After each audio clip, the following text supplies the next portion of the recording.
말씀은 에베소서 1장 17절, 18절 지난주와 같이 읽겠습니다.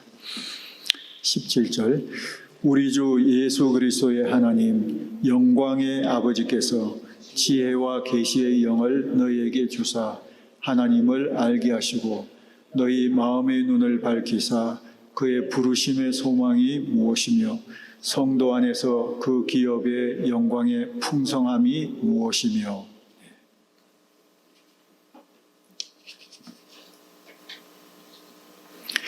갈수록 더 깨닫는 것이 있는데요. 그 중에 한 가지가 아마 이것이 아닐까 생각합니다. 내가 모르는 게 너무 많구나 하는 사실이죠. 단순히 지식적으로 모르는 것뿐만 아니라 사람에 대해서도 참 모르는 게 많구나. 심지어는 우리 자신에 대해서도 내가 모르는 게 참 많구나. 더더군다나 세상 돌아가는 것을 생각해 보면요, 모르는 게 굉장히 많아요. 나중에 알고서 깜짝 놀란 일들이 참 많아요. 그래서 우리가 모르는 채로 이 세상에서 진행되는 일이 의외로 굉장히 많은 것을 알 수 있어요. 그것이 어느 만큼 많은지 모를 정도로 많다. 그런 면에서 나는 알 만큼 안다 하는 이런 생각만큼 우리에게 위험하고 나쁜 그런 생각이 없다는 그런 느낌을 늘 갖게 됩니다. 매일 새롭게 알게 되고 이해하게 되고 작은 부분에서든 큰 부분에서든 더 깨닫게 되는 것, 그것이 중요하다는 것을 발견하게 됩니다. 조금 전 성경 공부 시간에도 제가 말씀드렸죠. 버켓 리스트 할 때 그 버켓이 무슨 뜻인지를 최근 들어서 알았다는 것이요. 궁금하시면요, 나중에 집에 들어가서 셀폰으로 한번 보세요. 버켓 리스트의 버켓이 무슨 뜻인지 나중에 찾아보시기 바랍니다. 그렇게 많이 듣기도 하고 쓰기도 했던 용어인데도 사실 이게 뭔지 잘 모르고 썼다는 사실을 깨달게 돼서 최근 들어서 제가 깨달았어요. 어쨌든 모르는 게 참 많다. 그것은 뭐냐면 내 나이에 상관없이 그동안도 참 많은 지식이 내 속에 축적된 것도 사실이지만 그러나 계속 새로운 것을 깨달아야 될 필요가 있다 하는 생각이 됩니다. 새로운 것을 깨닫는 것, 특히 이제 바른 것, 옳은 것을 깨닫는 것을 한마디 단어로 계몽이라고 이야기합니다.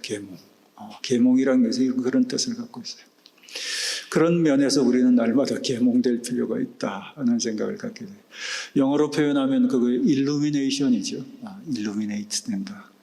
또 enlightenment, enlighten 한다 하는 그런 것도 계몽이라고 이야기할 수 있어요.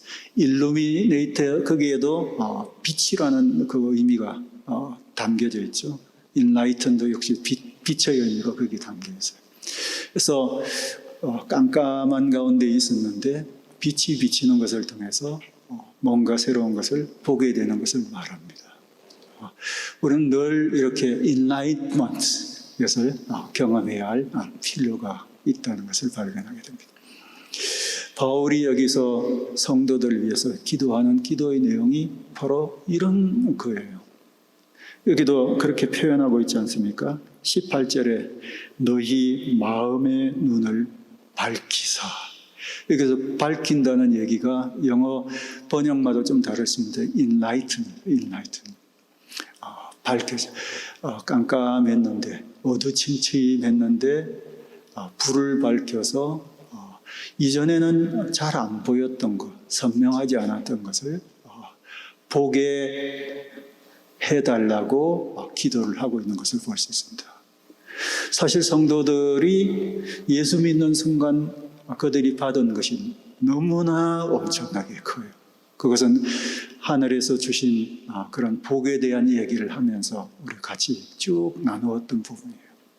그것 때문에 예수 믿는다는 사실 그 자체로 말미암아 너무 고마웠는데, 감사했는데, 그럼에도 불구하고 여전히 부족한 것이 있었어요. 그것이 뭐냐면 그게 뭔지를 더 알지 못하는 것. 이것이 여전히 아쉬움이었어요. 그렇기 때문에 이것이 바로 사도 바울의 기도 제목이었어요. 더 알도록, 뭘 통해서 알 수 있냐면 여기도 표현되어 있는 것처럼 하나님이 지혜와 계시의 정신, 지혜와 계시의 영을 주셔서 알도록. 여기서 영은 성령을 이야기한다기보다는 이미 예수 믿는 순간 성령을 받았기 때문에 또 다른 성령을 우리가 구하기보다는 아마 영적인 차원, 하나님을 안다는 면에서 영적인 차원의 지혜와 영적인 하나님의 그 계시, 하나님이 자기 자신을 드러내 보여주시는 것을 말하는 거죠. 계시, 레벨레이션이죠. 드러내 보여주셔야지만, 그리고 지혜를 주셔야지만 그것이 우리의 어두운 마음 눈을 밝혀가지고 새로운 것을 깨닫게 만들어가는 것이기 때문에 하나님 앞에 바울이 기도하는 것은 이러한 영을 주셔서 마음 눈을 밝혀주세요. 그래서 하나님을 알게 해주세요. 아마 하나님을 안다는 얘기는 하나님이 주신 하늘에서부터 쏟아부어 주신 신령한 그 복을 알도록 도와주세요. 그리고 그것을 또 다른 말로 표현한 것이 지난주부터 얘기한 바로 그런 것일 거예요. 하나님을 아는 사람들은 틀림없이 하나님이 주신 이것도 알 거예요. 이것이 복의 목록에 속하는데 이미 받은 것이지만 그러나 계속 더 알아가도록. 그 첫 번째 것이 바로 부르심의 소망을 알도록. 하나님이 우리를 부르시는데 그 부르심의 소망을 알도록 기도를 하고 있어요. 그리고 난 다음에 오늘 두 번째, 기업의 영광의 풍성을 알도록 기도를 하고 있어요. 여기서 두 번째로 사도 바울이 기도하고 있고, 사실상 사도 바울이 성도들을 위해서 기도했기 때문에 우리도 우리 자신을 위해서, 다른 성도들을 위해서 기도할 때 함께 기도해야 되는 내용이 바로 이것인데, 우리가 알아야 될 두 번째 것, 그것은 기업의 영광의 풍성함입니다. 여기서 기업이라는 것은 뭘 이야기하냐면 하나님이 우리에게 주실 기업을 이야기하는 거예요. 이것은 미래에 하나님이 우리에게 주실 기업을 말하는 거예요. 기업이라고 표현되어 있기 때문에 나중에 회사 하나씩을 안겨주실려나 그런 생각을 가질 수도 있는데, 그런 기업이 아니라 오히려 유업이라고 생각하시면 더 맞을 것 같아요. 유업, 이것은 유산과 비슷한 거죠. 그래서 영어로도 inheritance. 하나님이 결국 마지막 때 우리에게 주실 유산과 같은 것, 주실 것, 이것을 기업이라고 표현하고 있어요. 이 기업이 무엇인지를 아는 것이 중요하다고 이야기하고 있어요. 하나님 결국 나에게 뭘 주실까? 궁극적으로 하나님이 나를 위해서 준비하고 계신 것이 무엇일까를 알고 지금 살아가는 것이 중요해요. 그렇기 때문에 이것을 알도록 마음 눈을 밝혀서 계몽을 통해서 깨달음을 통해서 이것을 알도록, 처음에 조금 어슴푸릇하게 알겠지만 그러나 점점 더 눈을 들고 조금 더 선명하게 더 알도록, 이것을 더 확실하게 붙들고 살아갈 수 있도록 기도를 하고 있는 거예요. 이것이 여러분들에게도 필요한 것입니다. 여러분도 이것을 아셔야 될 필요가 있어요. 지난주에 이야기했던 하나님의 부르심의 소망이라는 것은 우리의 인생을 하나의 달리기라고 생각하면 달리기의 출발선과 같아요. 스타트 라인과 같은 거예요. 하나님이 우리를 뭘로, 그리고 뭘 위해서 부르셨다는 것은 우리가 우리의 삶을 출발하는 출발선이에요. 그것에 비할 때 하나님이 우리에게 주실 기업은 뭐냐면, 유업은 마지막에 주실 거예요. 이것은 피니시 라인이라고 보시면 돼요. 결승점이라고 생각하면 될 거예요. 우리의 인생을 달리기라고 생각하면 스타트 라인에서 제대로 잘 출발하는 것이 얼마나 중요합니까? 그것과 더불어서 우리의 결승점을 제대로 바라보면서 그것을 뚜렷하게 정확하게 보면서 그 방향을 향해서 뛰는 것이, 아니면 걷는 것이 얼마나 중요합니까?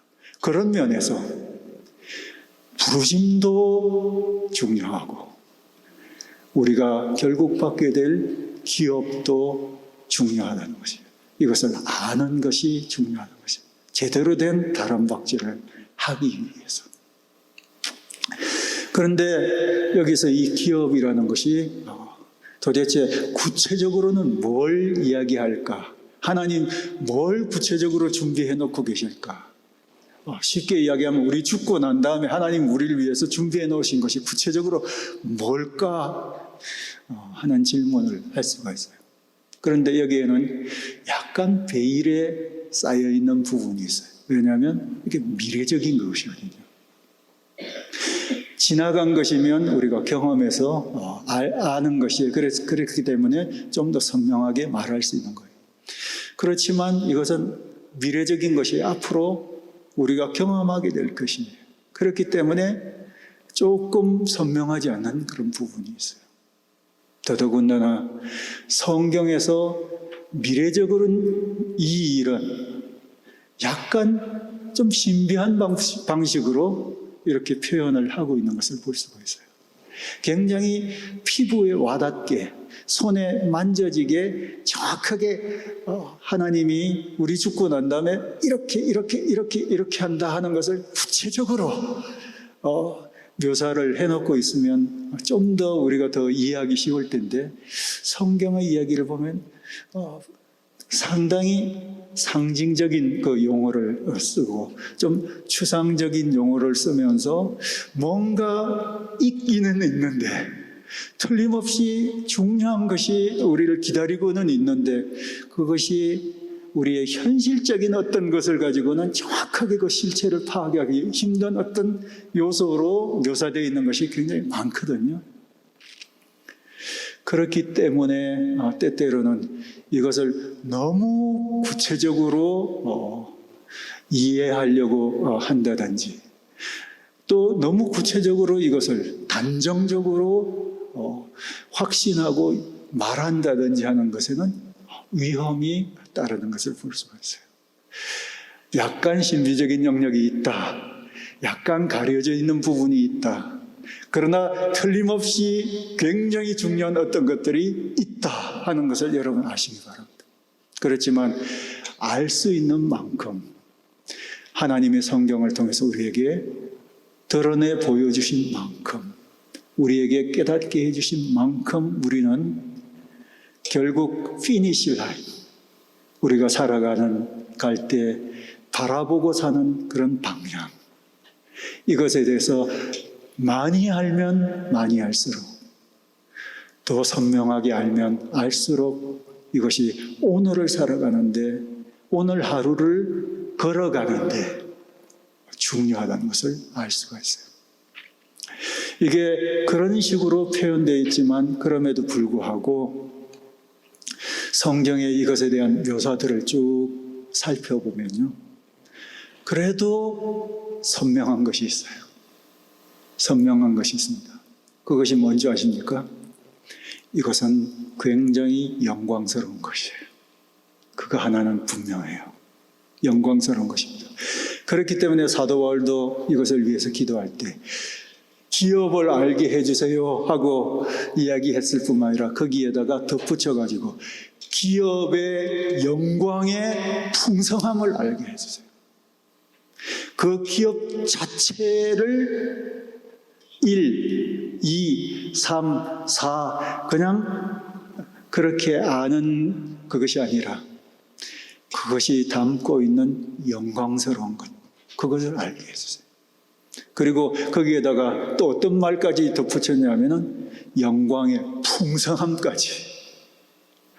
이것은 영광스러운 것이면서도 풍성한 것이에요. 아마 틀림없이 마지막 때 하나님이 우리를 위해서 준비하신 것을 우리가 딱 보게 되면 입이 쩍 벌어질 것 같아요. 눈이 번쩍 띄어질 것 같아요. 왜냐하면 너무 영광스럽기 때문에. 거기에다가 이것이 너무나 풍성하기 때문에 내가 살면서 상상했던 것과는 비교도 될 수 없을 정도로 너무나 엄청난 것이 나를 기다리고 있기 때문에, 하나님 준비해 놓으셨기 때문에 그렇게 될 것이 틀림없습니다. 기업의 영광의 풍성함, 영광스러운 기업의 그 풍성함을 알도록 기도를 하고 있어요.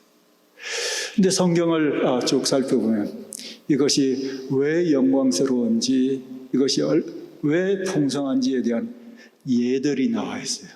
그 중에 몇 가지만 제가 예를 들어서 친절하게 말씀을 드리도록 하겠습니다. 그 첫 번째 예 중에 하나가 요한계시록 22장 3절, 4절이 있습니다. 나중에 한번 찾아보세요. 거기 보면 그 마지막 때 피니시 라인에서 우리가 경험하게 될 것, 그것은 바로 하나님과 그리스도를 볼 것이라고 이야기했습니다. 그때는 하나님을 볼 것이에요.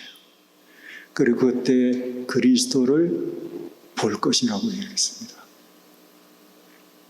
여러분, 이것이 바로 우리가 받게 될 기업의 한 예인데요.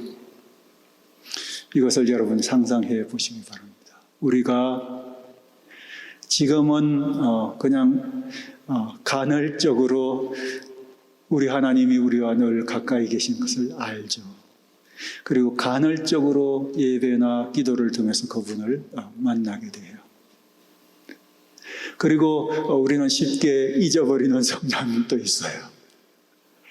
그렇지만 마지막 그때에는 하나님과 그리스도를 직접 보면서 face to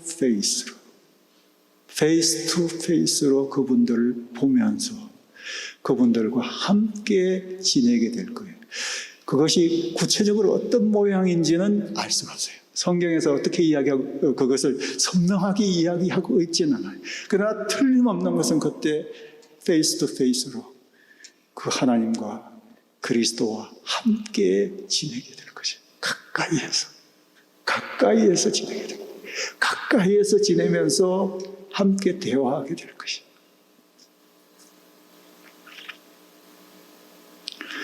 생각해 보세요. 이것이 얼마나 영광스러울지, 그분과 함께 있는 것으로 얼마나 그것이 풍성할지를 생각해 보세요. 그것은 달리 이렇게 생각해 보시면 돼요. 지금도 우리가 그 조각을 맛보고 있잖아요. 그 조각을 지금 맛보고 있어요. 지금도 우리가 예배를 드릴 때 어떤 예배를 통해서는 주님 깊이 만나면서 주님 만났다는 것이 내게 주는 그 감동, 또 그 영광스러움이 있어요. 이것은 경험하는 사람들이 알 수 있어요. 그 조각을 경험할 때 우리의 마음이 얼마나 위안이 되고 얼마나 그것이 힘이 되는지 여러분 아시잖아요. 그런데 마지막 때에는 아예 그분과 함께 지낸다는 거예요.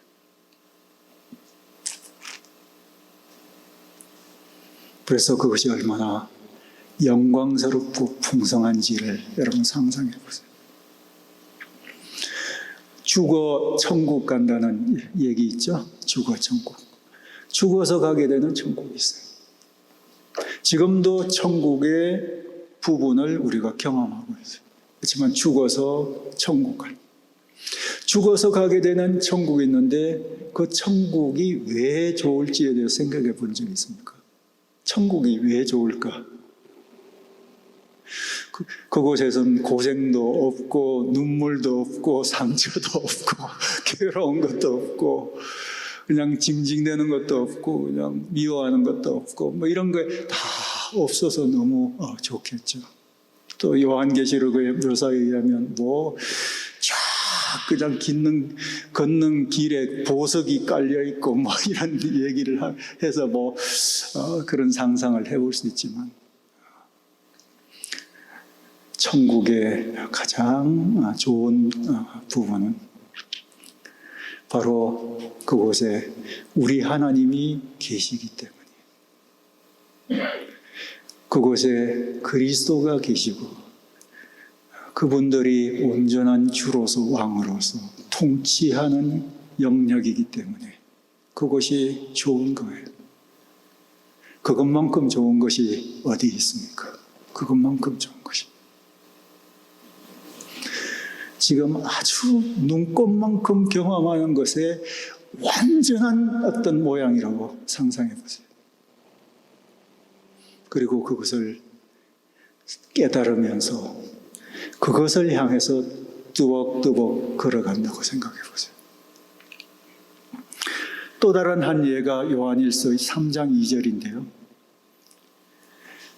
그 기업의 한 예는 바로 이것입니다. 우리가 그리스도처럼 변할 것이라는 것입니다. 그분과 함께 있는 것뿐만 아니라 우리가 그리스도처럼 변한다는 거예요. 우리가 사는 동안에도 그리스도처럼 변하기 위해서 애쓰면서 주님 도움받으면서 이렇게 변해가면서 살죠. 그러나 주님이 준비해 놓으신 그 기업을 물려받는 그 기업의 중요한 한 부분은 뭐냐면 우리가 그리스도처럼 변한다는 거예요.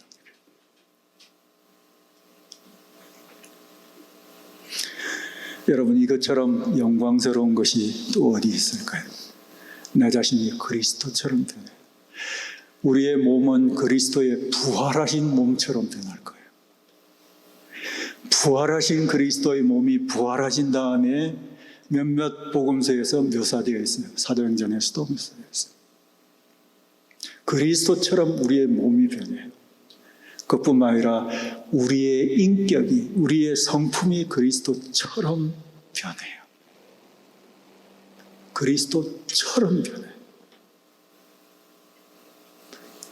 우리 몸이 그리스도와 같은 성품을 지닌 사람이 되는 거예요. 이것을 여러분 생각해 보시기 바랍니다. 이런 변화가 하나님이 우리를 위해서 준비하신 inheritance.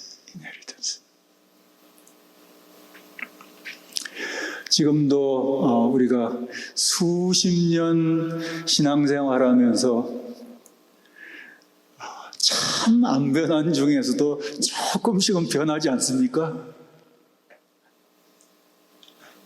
많이 변했습니까? 안 변하는 중에서도 그래도 조금씩 변하지 않습니까? 그래도 옛날에 비해서는 조금 더 참을 줄 아는 인간이 되어 있고요. 그래서 옛날에 비하면 그래도 덜 징징대는 인간이 되어 있고, 옛날에 비해서는 그래도 마음을 조금 더 여는 사람이 되어 있어서, 옛날 같았으면 내 성질에 죽어도 안 보는 인간들이 있는데, 그래도 지금은 이런 인간 저런 인간도 그냥 마음을 넓혀서 이렇게 품고 어떻게 하다 보니까 이해도 되고요. 저럴 수도 있지, 어떻게 하다가 저렇게 망가졌나 하는 그런 생각도 들면서, 그런 중에서도 품는 사람으로 조금씩 이렇게 수십 년 신앙생활 하다 보니까 조금씩 이렇게 변화되고, 정말 간절히 구했는데 그 응답이 안 된 채로 긴 세월 이렇게 있는 것도 포기하지 않고 또 참으며 인내하며 구하고 구하는 그런 사람으로 이렇게. 그러다 보니까 내가 기도하는 거는 변화가 없는데 기도하는 내가 조금씩 변화가 있는 거예요. 포기하지 않고 기도하는 사람으로 변화해요. 이런 면에서 우리가 조금씩 그리스도를 닮은 인간으로, 인격으로, 성품으로 변화되어 가고 있는 거예요. 그것만 생각해도 너무 커져. 너무 커요. 주님이 우리 안에서 행하신 일들이 너무 크고, 이거 생각하면 여전히 부족한 중에서도 너무 고마운 거죠. 주님이 안 하셨으면 내가 이렇게까지 아직도 뭐 갈 길이 너무 멀지만 많은 중에서도 그래도 이 정도라도 내가 사는 것이 주님이 내 속에 쏟아부으신 그 공로 아닙니까? 공로. 내게 이루어진 모든 좋은 것이 주님이 내게 주신 선물이죠. 평생을 우리가 그러면서 살아가는, 스트러글을 하면서 그렇게 조금씩 변하면서 이렇게 살아가는데요. 나중에 우리 하나님이 우리를 위해서 준비하신 그 인헤리턴스 안에는 우리가 그리스도처럼 변해 있는 바로 그 모습, 그것이 포함되어 있습니다.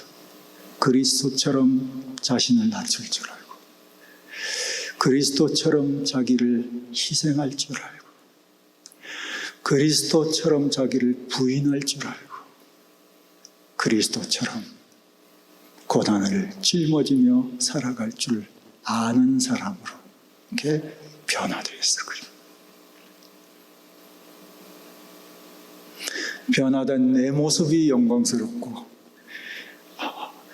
그렇지만 나를 이렇게 변화시킨 주님의 그 손길이 너무나 영광스럽고, 내게 행하신 일이 너무나 풍성하고, 내게 쏟아부으신 하나님의 그 공이 너무나 놀라운 것이다. 그리고 풍족한 것이다. 여러분, 이것이 여러분들을 기다리고 있습니다. 기다리고 있어요. 몰랐던 게 아니죠. 다 알고 계셨죠. 그렇지만 오늘 다시 한번 이것을 리마인드 해보는 거예요. 이런 것이 여러분을 기다리고 있고, 매일매일 이런 것이 나를 기다리고 있다는 것을 여러분 다시 한번 생각하고, 다시 한번 그것에 의해서 그것을 바라보면서 하루를 살면 하루가 달라집니다. 하루가 달라져요. 또 한 가지 더 예를 들면은, 여러분 고린도전서 13장을 보면 사랑에 대한 얘기가 쭉 나와 있지 않습니까? 그 사랑에 대한 얘기 끝에 이런 그 얘기가 있어요. 지금은 희미하게 보이나 나중에는 얼굴과 얼굴을 맞대는 것처럼 명확하게 보게 될 것이라고 얘기했어요. 그것은 우리 하나님도 그랬겠지만, 그때는 우리가 지금 모르고 지나가고 있는 많은 부분들도 다 선명하게 다 드러날 거예요. 그리고 질서 있게 논리정연하게 이것이 정론되어서 이해될 것이에요. 그런 날이 우리에게 있습니다. 죽고 모든 것이 잊혀지고 우리도 잊고 그것으로 끝나는 것이 아니라, 지금도 새롭게 알아가기 위해서 스트러글하고 날마다 새로운 것을 깨달으며 살아가고 있지만, 여전히 베일 속에 감춰져 있는 많은 부분들이 있어요. 그러나 우리 주님이 우리를 다시 웰컴하실 바로 그 피니시 라인에서는 모든 것이 확 다 보이게 될 거예요. 그때 부끄러운 것도 보일 거고 자랑스러운 것들도 함께 보이게 될 것입니다. 한 가지 예만 더 들도록 하겠습니다. 그것은 요한계시록 7장에 나와 있는 장면이에요. 하나님이 우리를 위해서 준비하신 그 기업에는 이런 경험이 포함되어 있습니다. 그것이 뭔지 아십니까? 각 나라와 족속과 백성과 언어 가운데서 무리가 나와가지고 각 나라, 족속, 언어, 백성들 가운데서 무리가 나와서 어떻게 한다고요? 요한계시록 7장을 보면 어린 양 앞에 모일 것인데 그때 하나님과 그리스도를 찬양할 것이라고 했어요. 찬양. 이것이 요한계시록에서 보여주고 있는 굉장히 중요한 그림입니다. 그림이에요. 이것을 여러분이 늘 생각하시기 바랍니다. 지금은 언어도 다 흩어져 있어서 외국어 공부하느라고 고생도 많이 하고 계시고 수십 년을 살았지만 아직도 영어가 자유롭지 못하고 생활하는 데는 불편 없지만 사실 애들 영어 하는 거 보면 기가 팍팍 죽고 어쨌든 언어가 다 나눠져 있어가지고 이렇게 언어가 다르고 문화가 다르고 그리고 종족도 다르고 심지어 나라도 다르고 그렇게 해서 다들 흩어져서 이렇게 살아가고 다 흩어져서 살아가고 있는데 마지막 그때에는 그들 중에 사람들이 몰려온다는 거예요. 예수 믿는 사람들이. 아프리카에서 스와힐리어를 쓰는 아프리카 크리스찬들이 거기에 몰려오고요. 일본어를 쓰는 하나님의 백성들이 오고 광동어를 쓰는 하나님의 백성들이 몰려오고 라틴어를 쓰는 사람들, 스페인어를 쓰는 사람, 영어를 쓰는 사람, 한국어를 쓰는 사람, 이런 출신의 사람, 저런 출신의 사람, 이런 피부 색깔을 가진 사람, 저런 피부 색깔을 가진 사람, 살면서 이런 직업을 가진 사람, 저런 직업을 가진 사람, 수도 없는 다양한 종류의 사람들이, 예수 믿는 공통점을 가지고 있는 사람들이 한 곳으로 몰려들어가지고 모여서 뭘 하게 된다는 것이 하나님을 찬양하게 될 것이, 어린 양 예수 그리스도를 찬양할 것이. 그래서 궁금해요. 그때는 무슨 언어로 찬양을 할까? 무슨 언어로 찬양할 겁니다 하면은 이거는 이단이에요. 무슨 언어로 찬양할지는 잘 모르겠어요. 아마 천국에 또 다른 언어가 있을지도 몰라요. 어쩌면 각자가 살면서 사용했던 제1모국어를 사용해서 하나님을 찬양하되 그것이 신비한 방법으로 함께 섞여가지고 아름다운 하모니를 이루면서 하나님을 높이게 되는 그 장엄한 광경을 여러분 한번 상상해 보세요. 그 찬양이 주는 그 영광을 한번 생각해 보세요. 그리고 거기에 함께, 나와 함께 같이 몰려서 있는, 옆에 있는 또 다른 그런 그 사람들, 그들과 함께 있는 것이 가져다 주는 그 풍족함을 한번 생각해 보세요.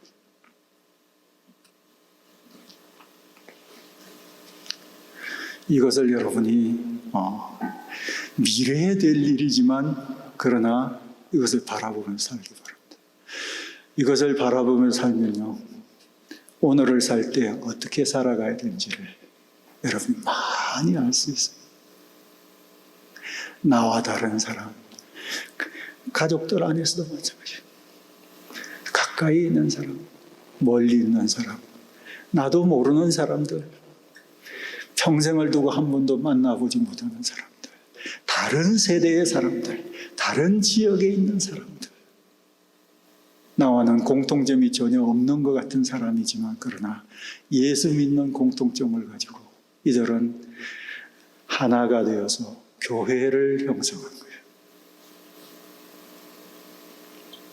그리고 함께 머리 대신 예수 그리스도를 찬양하게 되는 거예요.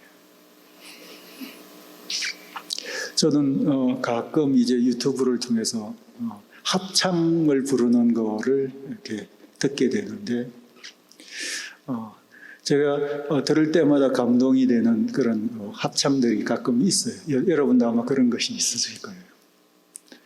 그 중에 한 가지는 여러분 러시아의 볼쇼이 합창단이라고 혹시 들어보신 적이, 우리 세대에 잘 알고 있는 볼쇼이, 발레단도 있고 합창단, 요즘도 있는지는 잘 모르겠는데 볼쇼이 합창단이 부르는 아침 이슬, 러시아 사람들인데 아침 이슬을 불러요.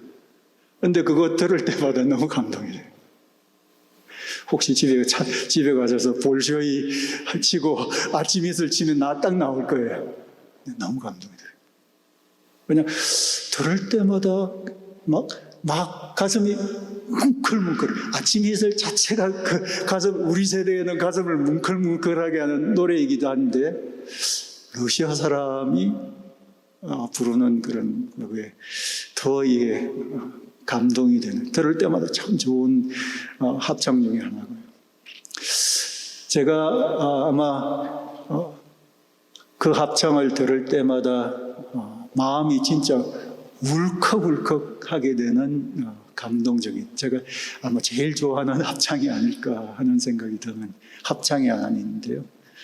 베르디의, 여러분 다 아실 거예요, 히브리 노예들의 합창이라는 것이 있어요. 히브리 노예들의 합창. 히브리 노예들이 노예 상태로 있으면서 자기들이 노예로 이국 땅에서 있는 것이 이제 그 노래 속에 반영되어 있는 고국을 그리워하는 그런 어떤 합창인데요. 베르디가 너무 감동적으로 그걸 만들어가지고, 그 노래는 그냥 히브리 그 노예들의 그냥 감정이입이 같이 되어가지고 그냥 울컥울컥하는 그런 것 중에 하나예요. 이렇게 사람들이 모여서 화음을 이루면서 거기에는 그 마음의 깊은 어떤 그 감동이 반영된 스토리가 있는 그런 그 합창. 그것조차도 지금도 들으면 그냥 마음이 그렇게 감동이 되는데, 상상을 해보세요, 여러분.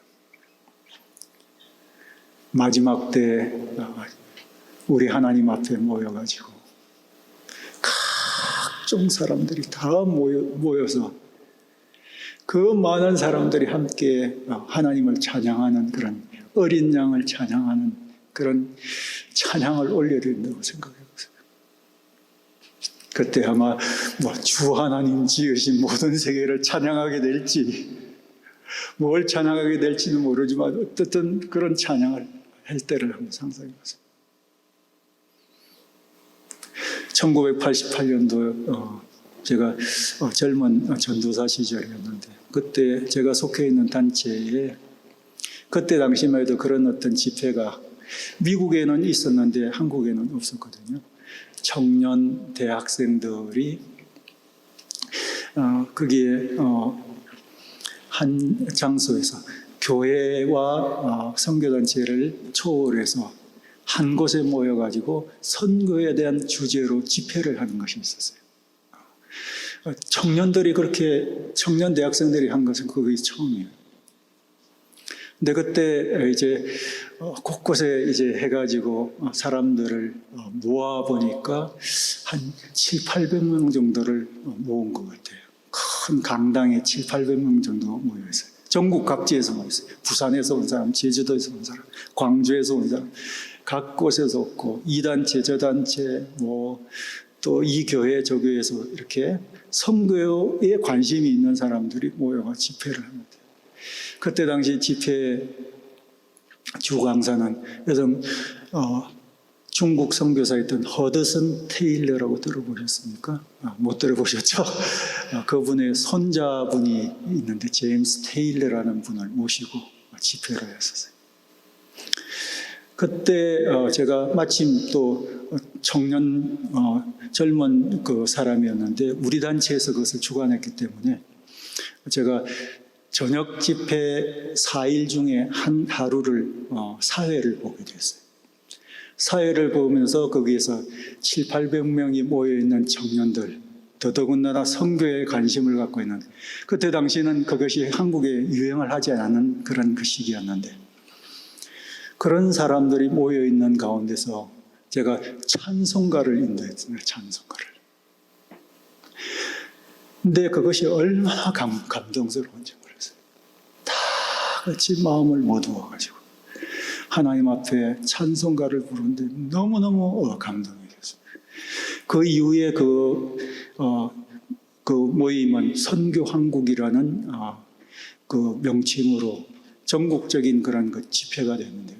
그 이후에 5,000명씩, 3,000명씩, 5,000명씩 모이는 그런 그 집회가 되고, 국제적으로도 외국에 있는 젊은이들도 함께 참여하는 그런 국제적인 집회로도 발전하고, 지금은 그만큼 이제 팬데믹 이후에 모이지를 못하고 있지만, 어쨌든 함께 그렇게 서로 알지도 못하는 사람들이 한 목적을 가지고 모여가지고 다 같이 하나님을 찬양하는데, 그 찬양이 얼마나 영광스럽고 풍성한지 몰라요. 이것의 완전한 버전이 바로 하나님이 우리를 위해서 준비하신 인헤리턴스. 이것을 알고 살아가는 사람, 이것을 늘 생각하면 살아가는 사람은 지금도 아마 찬양을 부를 거예요.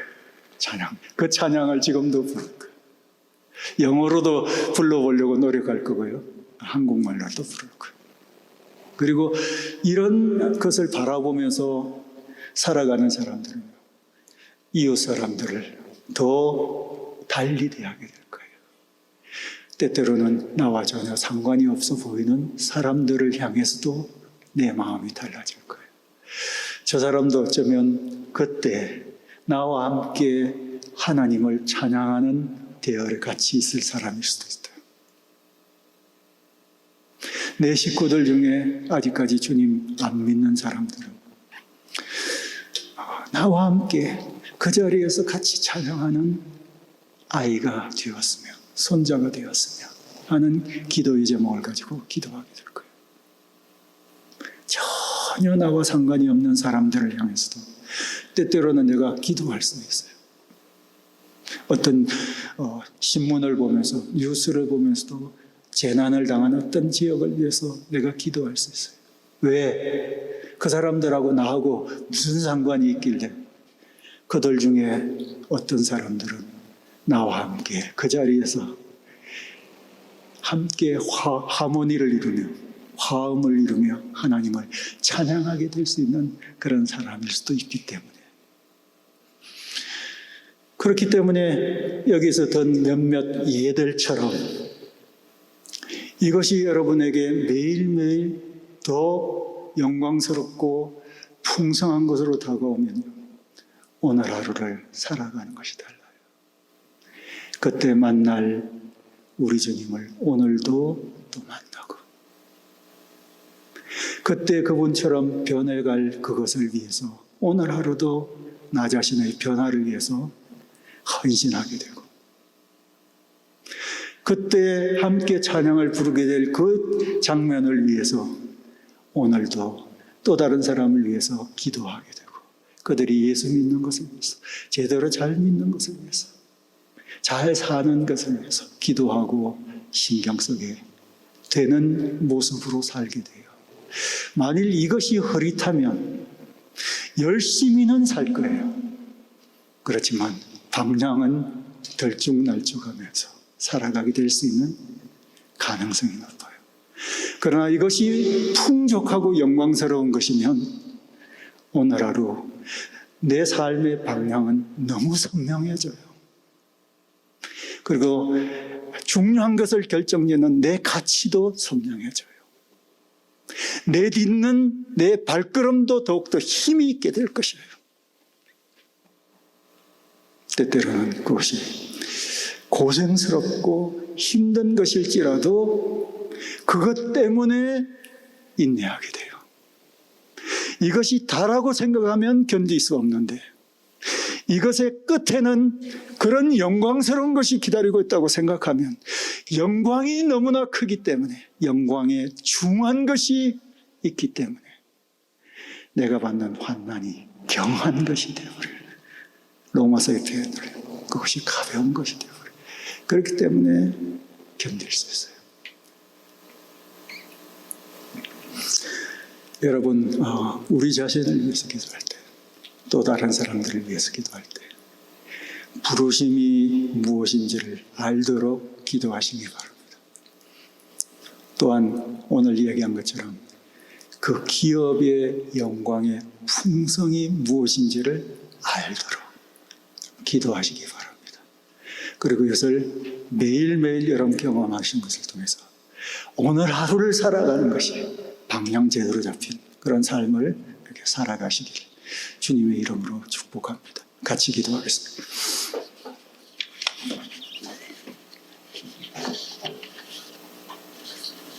이 말씀을 생각하면서 한번 이 말씀이 보여주고 있는 하나님이 우리를 위해서 예비하신 그 영광의 그 풍성, 기업의 영광의 풍성을 상상해 보시면서 여러분 기도하십시오. 같이 한번 1분 정도 기도한 시간 갖겠습니다.